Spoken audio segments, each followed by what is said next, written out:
Good evening, ladies and gentlemen, and thank you, Professor Claassen, for the introduction. I knew you were going to say something about the fact that I was your boss, but I really don't regard it in that way. You're just a wonderful support in my department.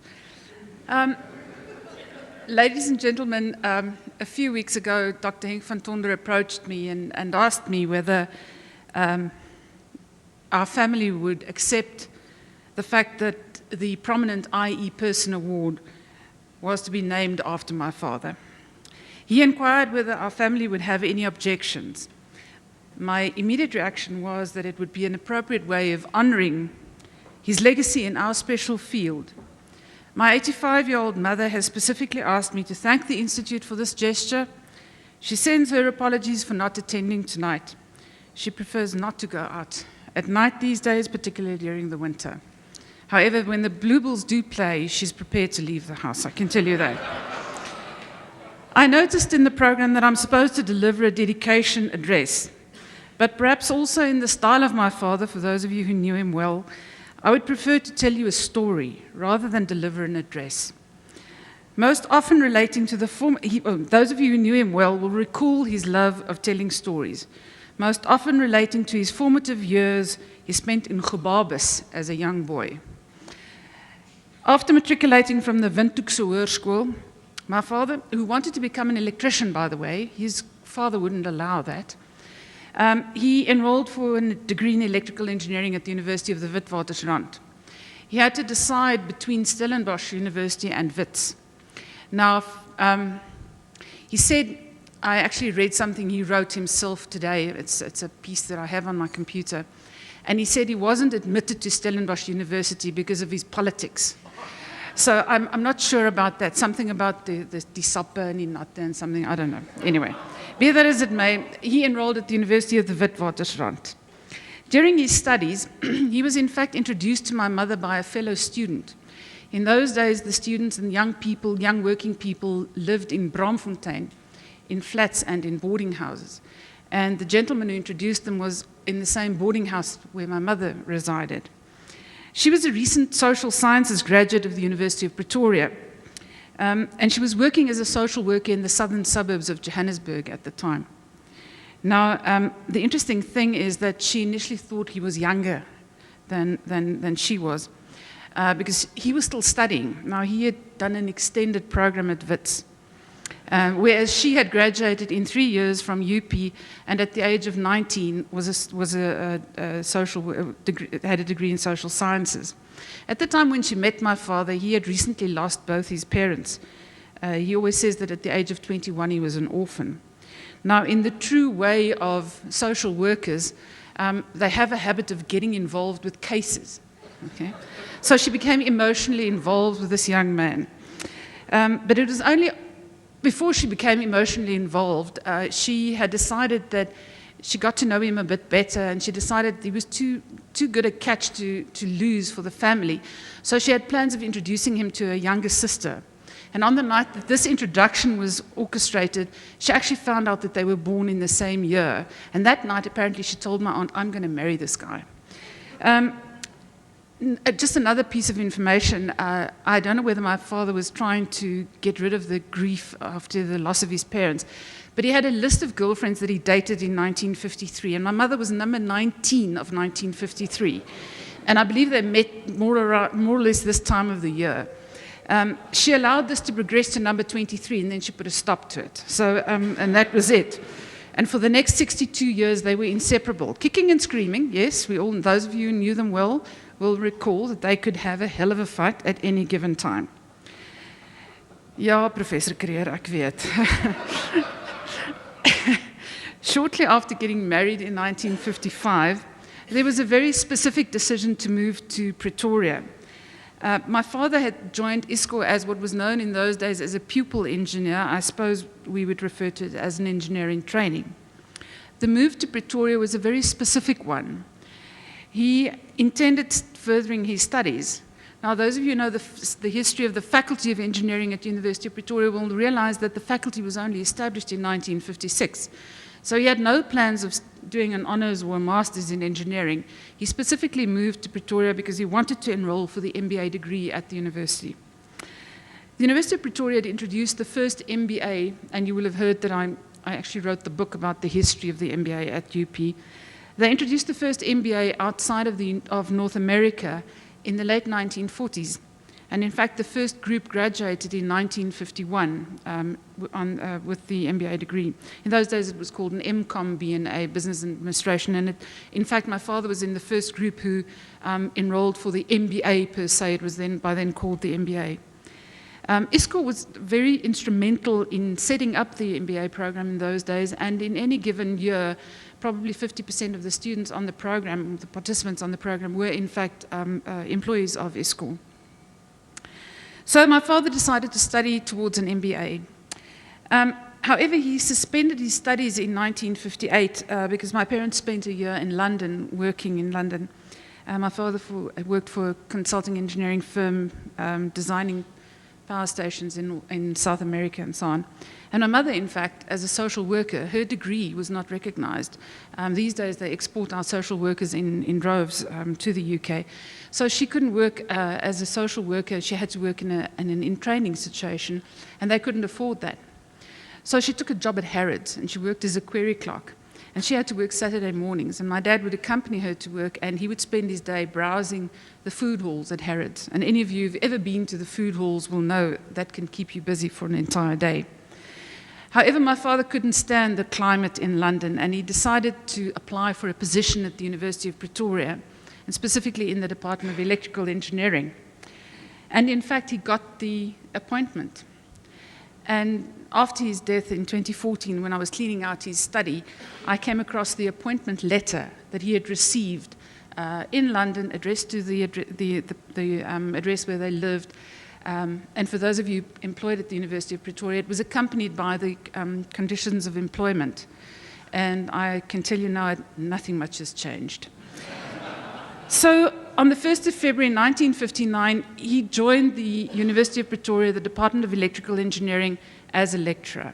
Little did he know that there were only 2 applications for this position to which he had been appointed. The other unsuccessful applicant happened to be the son of the then Vice-Chancellor and Principal of the University, Professor Rautenbach, a career-limiting move even before he started his career at the University of Pretoria. During his MBA studies, he was exposed to the fields of decision modeling, operations research, and production management. And he was becoming aware of the existence of the discipline of industrial engineering in the US and known as production engineering in the UK. His colleague in the Department of Mechanical Engineering, Professor Johan Botha, had also recently completed the MBA degree at UP.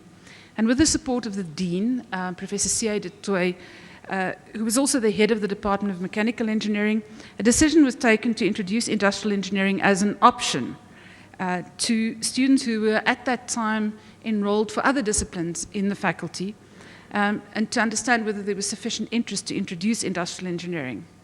There was. And as a result, in 1963, a handful of students converted from other disciplines onto the industrial engineering program, and thus industrial engineering was born at the University of Pretoria.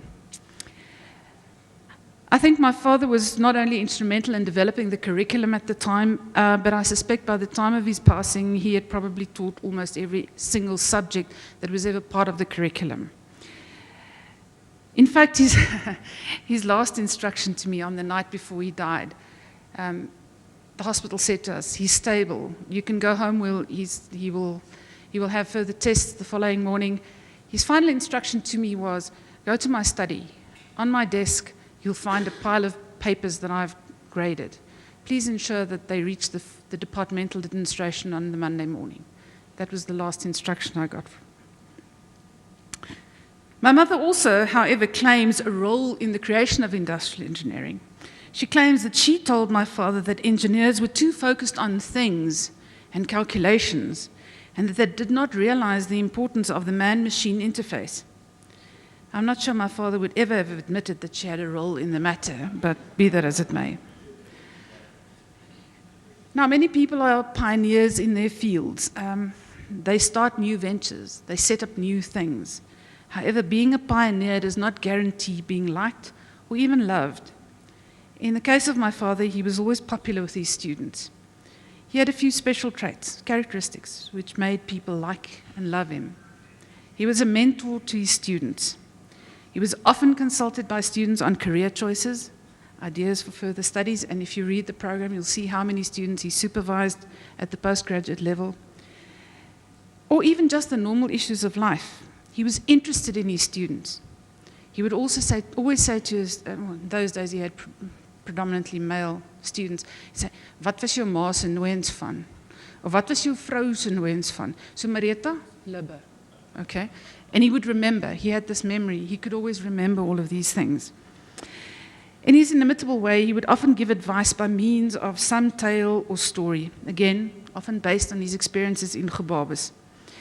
His sense of humor was legendary, often lost on his audience, but probably the one thing most people remember him for.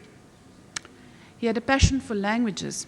He claims he spoke Zulu before any other language, having been born in Pietermaritzburg. He spoke Afrikaans to his father, English to his mother. Living in Southwest Africa in those days, German was a necessity. Later in life, he studied French and in fact translated a Jean Anouilh piece from French to Afrikaans, which if I have time and capacity, I hope to have published at some point. He read Dutch and Flemish literature, but never Afrikaans literature, although he was a staunch fighter for Afrikaans. He even attempted reading Italian literature, and Franco, you were very much instrumental in that. He loved music, and he would often quote lyrics from songs to illustrate the point. Now, I don't know all of these songs because they dated to the 1950s, but there was one saying which he often used. He said, "You get no bread with one meatball." I'm not familiar with the song. Or "Brush Up Your Shakespeare," which is a Cole Porter song. He even once, when teaching third-generation industrial engineering students, and that happened, he taught fathers and sons and grandchildren. He was teaching the Hungarian method in an operations research class. And he quoted Professor Higgins from My Fair Lady, saying, "That hairy hound from Budapest." I'm told the class sat in silence. The reference completely lost on them. Not only have they never heard of My Fair Lady, but few of them knew that Budapest was in fact in Hungary. As a research supervisor, his students were taught to write proper Afrikaans initially and later proper English. And for many students, the language lessons were the lasting memory of the man. So 'n rooi handskrifie wat so bewerig alles reggemaak het. I have asked Waldo permission to relate one further tale, but I have to do it in Afrikaans, so my upfront apologies to those of you who don't speak Afrikaans, and I also have to apologize upfront for any expletives that I will be using now as I tell the story. Professor Krier tells me that in one instance there was a PhD defense, and I'm not sure whether I'm allowed to say who it was, but if after I have told the story, you may tell me whether I can disclose who the candidate was. There was an examination panel, and there was the defense of this PhD, and this particular candidate was extremely well known for his use of expletives. And as the interrogation in this defense was continuing, the candidate became more and more relaxed. And whereas at the beginning he was refraining from using any expletives, and he used them rather than using other adjectives and adverbs and so on, he became more and more relaxed. So the F word was coming more and more frequently to the fore. And my father said nothing. And apparently at the end of the defense, Professor Krier asked everybody around the table whether they had any further comments. En toe sê my pa, op effen bladsy so en so is daar effen tikfout.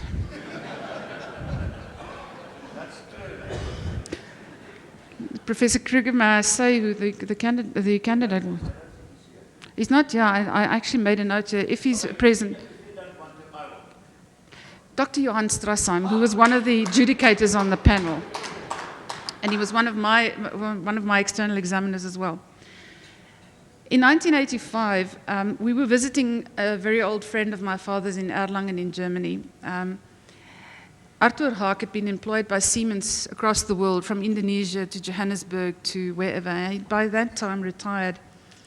During the visit, I was a recent graduate, industrial engineering graduate. He pulled me aside and he said the following, and I don't think I ever told my father, but he said to me, "Throughout my career, I have never met a man of greater integrity than your father." I really think that's some compliment. By naming the award to my father, the Institute is also recognizing the fact that he was not only instrumental in the creation of the Institute in 1976, but also in having the Institute recognized by the precursor of the current Engineering Council of South Africa as a voluntary association, allowing our profession to take charge of professional registration of industrial engineers in this country rather than working through another voluntary association. This was achieved on the 6th of January 1984. So from our family, we would like to thank the Institute for recognizing him in this way. We salute him. I don't know whether you want to stand and raise a glass. Yes. He was an exceptional man.